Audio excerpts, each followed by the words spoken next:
My name is John Smith. I went to deposit $300 at a bank's main branch counter. Usually, I go to a smaller branch, but this time I had work near the main office. To me, the main office and the branches are the same. But when I approached the counter, a new bank employee mistook me for a poor man. I want to deposit some money. Welcome. Wait. Aren't you a poor man? What? It's faster to deposit using the machine, old man.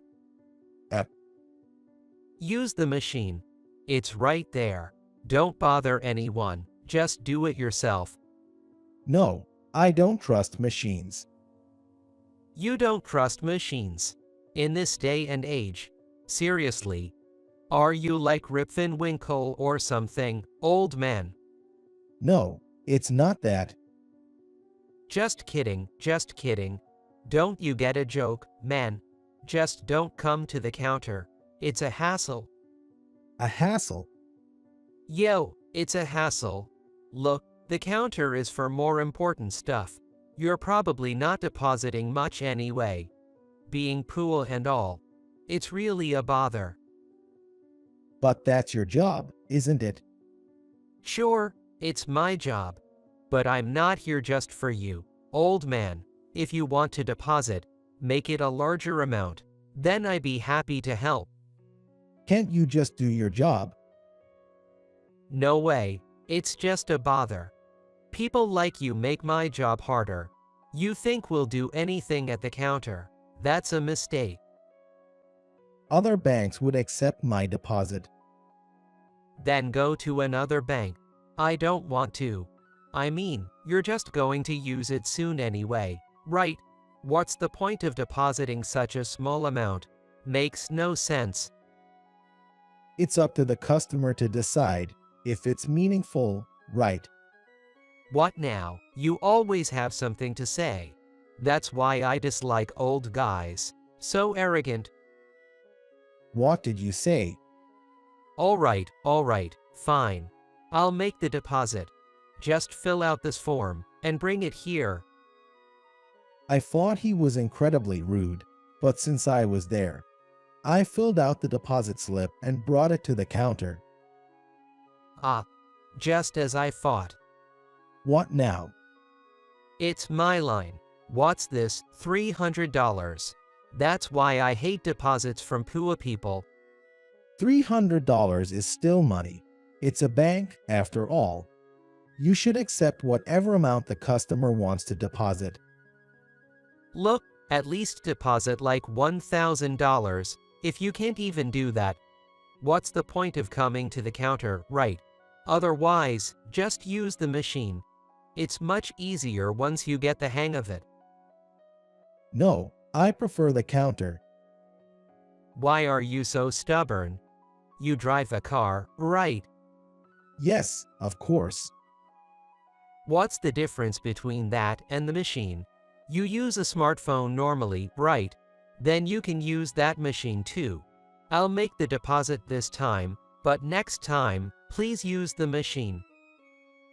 I was getting increasingly irritated by his attitude. But I figured arguing back with such a young guy would only make me look foolish, so I just scowled. Man, why do poor people always make such troublesome deposits? It's so clear that you're poor. Look, you've been calling me poor for a while now. Don't you think that's rude? Why would I think that? It's true, after all. I mean, coming to the bank in work clothes. That's like screaming, I'm super poor. Maybe. I'm actually incredibly wealthy, you know. Cut the jokes, man. Come on, no rich guy comes in work clothes. That's just impossible. That's because I stopped by while working. So, you're a blue-collar worker, right? Rich folks don't do that kind of work, you know. Rich people like lawyers or doctors don't come in work clothes. You won't see a lawyer in work clothes, that's for sure. They wear suits for their work, don't they? Exactly. So, those who dress like that are the ones making the money. People like you who always do physical labor will always be poor. Do you treat everyone with this attitude? Of course not. I treat the rich like rich and the poor like poor. Why would I waste VIP treatment on someone who doesn't deposit much? That's just ridiculous. So, does this bank choose its customers? This is the main branch, after all. Poor folks should go to the smaller branches. They'd be thrilled to get a $300 deposit. You really have a terrible attitude. I've never met a bank employee as rude as you. I only become rude because of people like you. We handle lots of customers here. Can't afford to be nice to every poor person. If you want a better service, deposit a large sum. That's awful. As I muttered this, the teller loudly made a sarcastic comment. Man, why are there so many poor folks? I'm not working here for them, you know. It's really annoying, tiring, really. And they complain about bad service. They should cut it out with the jokes. Why would you bother depositing $300 at the counter? Ridiculous. I'm sick of this job. Why should I have to bow to poor folks? They're probably on a tight budget anyway and shouldn't even be at a bank. My anger was nearing its breaking point at his venomous words. Here you go, old man. The deposit is down. Next time, learn how to use the machine. Looking around, everyone at the counter seemed downcast. Despite hearing his words, no one seemed to intervene. Old man, move. Get out of here. Enough already. That's when my anger exploded. I shouted so loudly that other customers looked at me. What's your problem, old man? I spent time helping you and you yell. If you don't like it, poor people like you shouldn't come to the main branch. I see. All right. That's enough. I said this and pulled out my phone, calling my usual branch. Let me talk to the branch manager. Is this the manager? This is Smith. I'm canceling my company's $3 billion corporate account. Yes, make sure it can be canceled immediately. After saying this and hanging up, the man in front of me was wide-eyed. I thought to myself, now he'll realize I'm wealthy.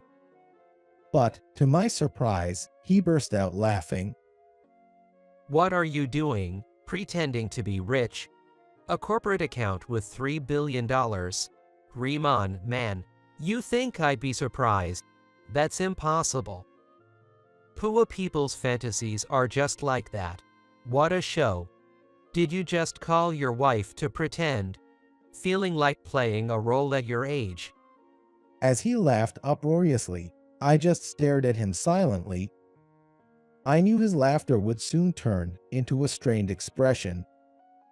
I was looking forward to that moment. Sure enough, the branch manager came running over. Mr. Smith, is there anything wrong? Who are you?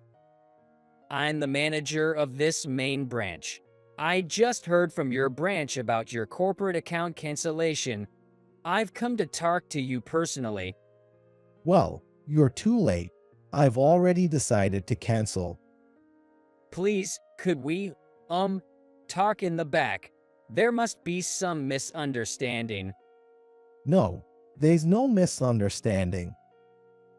Manager, why are you bowing to this old man? He's just a poor guy. Bowing to him won't get you anything. No, Johnson, that's rude. What's rude? It's a waste to spend time on a poor person. It's pointless.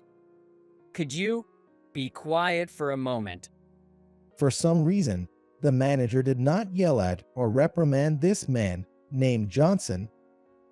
He even seemed to be pushed around by him. This was no way to foster proper personnel. I'm terribly sorry. Could you please come to the back so we can talk? That won't change anything. Please, let's talk this over. The manager, almost clinging, bowed his head and grabbed my arm. Please, Mr. Smith, just let me have a word with you.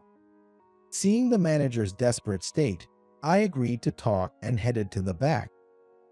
As I followed the manager, we entered a small reception room where a secretary had prepared fancy cakes and tea. I sat on the sofa, arms crossed, without touching any of the offered items. Mr. Smith, was there an issue? I received a call from your branch. If it's okay, I'd like to hear about it. It's fine. Well, the problem is that man. Johnson. Yes, I usually go to a different branch, but today, I was around here and wanted to make a deposit. The service was so bad that I thought about closing my account. He ridiculed me for being poor and said depositing just $300 was a hassle. That happened. And why did no one say anything when he was spouting such abuse? Abuse? Yes, it was incredibly rude. Like, for example. I'd rather not repeat it. Why don't you ask the female employee sitting next to him? Everyone there must have heard it. I see. Is the main branch really that superior? It's quite shocking. I'm terribly sorry, as you see. Your apology doesn't change much. If this is the bank's policy, there's little I can say. I'll make sure he understands not to do this again. No need. The manager was desperately apologizing and wiping off cold sweat with a handkerchief, while the person in question remained cool and composed. He seemed oblivious to the fact that the situation had arisen because of himself. Instead, he blurted out something absurd. Manager, why are you bowing so much to this guy? I heard earlier, but what's with this old man? Johnson. I mean, it's clear he's poor. Why belittle yourself like that? We're the main branch, after all. It doesn't matter if it's the main branch or not. He's a customer. Besides, this gentleman is the CEO of a major corporation, one of our biggest clients. What? That's ridiculous. How could this old man be the CEO of a major company? Manager, aren't you being foolish? Johnson, the foolish one here is you. Apologize. Otherwise, our bank could be in trouble if we don't keep the $3 billion transaction as is. That's not going to happen. That $3 billion is a lie. That's not a lie. The manager finally lost his temper. However, as soon as he spoke, he seemed to startle himself into silence. Moreover, it seemed like the manager was gauging Johnson's reaction. I watched him intently, trying to figure out what kind of person he was. He's just new. He doesn't understand things yet. So, just because he's new, it's okay for him not to understand things. No, not at all. Hey, you. What? Old man. Johnson, he's not just some old man. He is, isn't he? Are you a new employee? Kind of, but that doesn't matter. I'm the CEO's grandson. The CEO's grandson? Yeah, that's right. The CEO's grandson, so whatever I do is right. I see. So that's why you act that way. You've always been allowed to do whatever you wanted. Yeah, that's right. And because you're the president's grandson, everyone, including your colleagues and bosses, just turn a blind eye, right? I'm sorry. This way, there's no chance for new employees to grow. You're absolutely right. Man, why are you being so high and mighty? It's obvious that the CEO's grandson is the most important person in the bank. That's why nobody says anything to me. What's the problem with that? Are you just jealous? I don't feel jealous. If anything, I feel contempt. What did you say? So, you think just because you're the CEO's grandson, you can do whatever you want? Of course. There's no one else here with as big a connection as me. Connections, ha. So, without them, you'd just be a nobody, right? What? Connections are a talent too. Connections are a talent. That's ridiculous. So, even if there's a $3 billion deal, I'm still more important than you. You think you're more important than the customer. Obviously. You think it's okay to label customers as poor without knowing anything about them. I don't know if it's okay, but I don't see a problem with it. I've seen many poor people, and none have ever complained about how I treat them. So, that must mean I'm right. Poor people can't win against the rich, right? They don't have the pride to stand up to them. So, rich people like me always win. I'm so sorry. He's still not understanding things. I'm terribly sorry for the inconvenience. Please, just let this one slide. I'll make sure he's properly trained, please. No, manager. This isn't about him not understanding. It's about the disrespect. How can you expect us to overlook this when we've been so displeased? You want us to overlook this just because he's a new employee. He's a bank employee before anything else. You're right.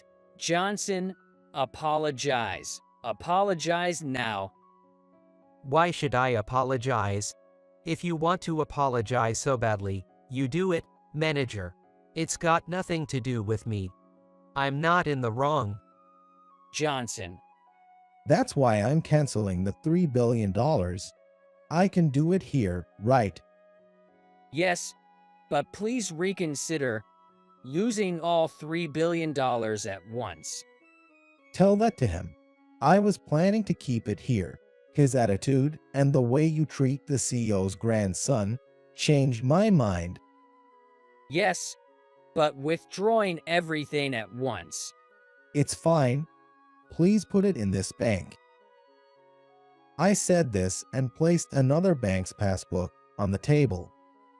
This bank, $3 billion. Yes, I don't mind.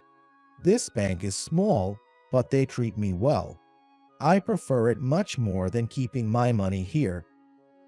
Understood. After the procedure, I stood up and left the room. After I left, the manager seemed to reach his limit. Johnson, what have you done? What's up, manager? No need to get so red and angry. It's not just any customer. He was a vital client. If we lose that $3 billion contract, our bank will go under. Banks don't go under. Are you serious?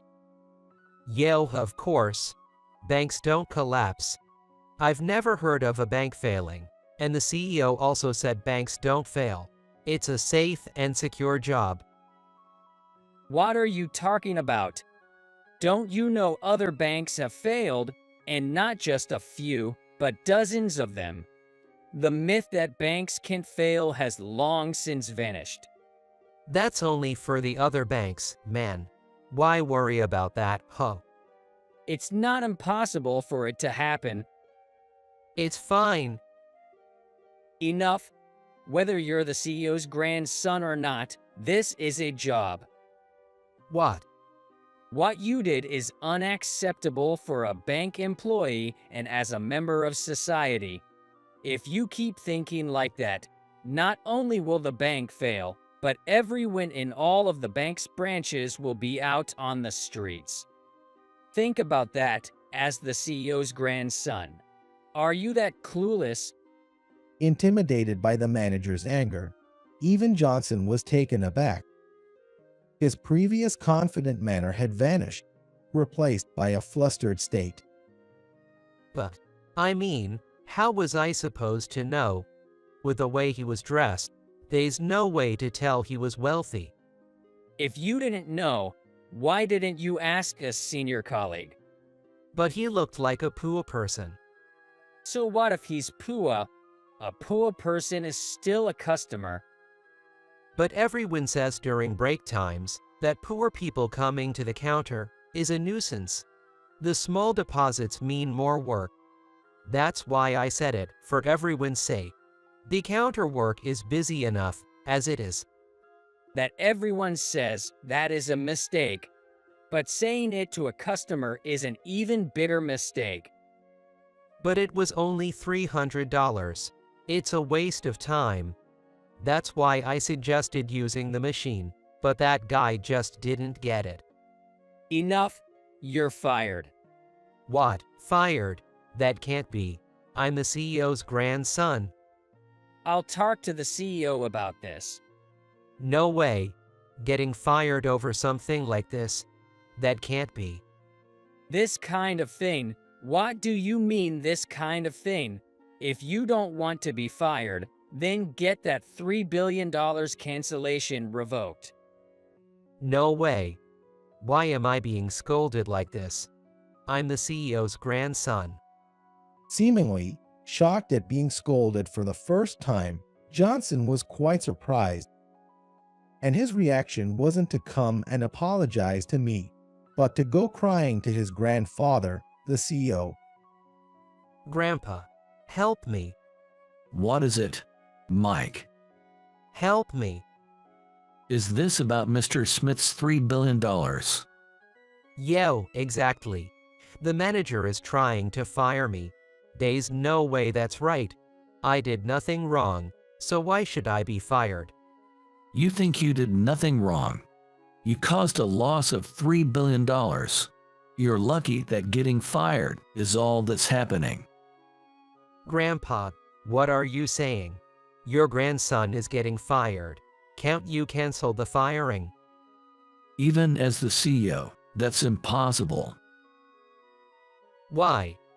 No matter what, if you want to keep your job, reflect on your actions and sincerely apologize to Mr. Smith. What? And secure that contract again. I don't want to.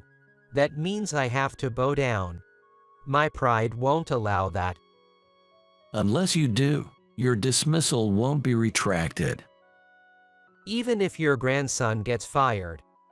The livelihood of the employees is more important than just your job. That's Johnson, who had always thought his grandfather would solve everything, was evidently surprised to find out that wasn't the case. And having never needed to make an effort before, he decided to apologize to me, realizing he wouldn't last in any other company. I'm sorry. In front of me, Johnson bowed, seemingly thinking a simple bow would suffice. Please don't cancel the $3 billion contract. Why should I? What I do is none of your business, right? It is. I came here because I'll get fired otherwise. Oh? The CEO's grandson's getting fired. Yo, weird, right? I don't get why I'd be fired for being the CEO's grandson. The manager's really mad. Unbelievable. What's unbelievable is your behavior and attitude. What? I thought I was apologizing properly. You still think you're above everyone. I'm not kind enough to accept such an apology. Really? I don't see a problem. Anyway, I'm apologizing. I really am sorry. See, I'm bowing. So please, cancel the cancellation. Don't joke with me. You think I'd forgive you with that attitude? I'm going to be fired. That's not my problem. Just leave. Ultimately, Johnson, without understanding the true meaning of an apology, came only with superficial words of regret, trying desperately to save his own job. Seeing through this, I couldn't forgive him. His self-centeredness was unforgivable. Johnson, whom I didn't forgive, failed to secure the contract worth $3 billion. As a result, he was fired from the bank, losing the label of being the CEO's grandson. No longer the CEO's grandson, Johnson was disowned by his parents and had to work on his own for the first time. As a result, Johnson tried various jobs, but none worked out well, and now he spends his days being yelled at in a factory. After I canceled the contract for the $3 billion in my corporate account, I immediately signed a contract with another bank. Sure enough, when it comes to a contract worth $3 billion, every bank bows down. It was a contract made in a special room. However, what mattered to me wasn't the special treatment. After this incident, I started going to the bank more often in my work clothes. I was curious to see how someone who had given up the title of CEO would be treated. Surprisingly, this new bank treated me entirely differently from the last one. As I wondered if this bank was kind to everyone, I witnessed a particular scene. One day, an elderly woman came in. She didn't appear wealthy at all, arriving while pulling a shopping cart. She walked with a tottering gait, stepping deliberately with each foot. Seemingly uncomfortable with the machines, she approached the counter. She handed over $100 to the woman at the counter and expressed her desire to deposit it. Despite being explained that using the ATM would be faster, she admitted her inability to use it. Then, the woman at the counter smiled warmly and said, "It can be a bit tricky, can't it?"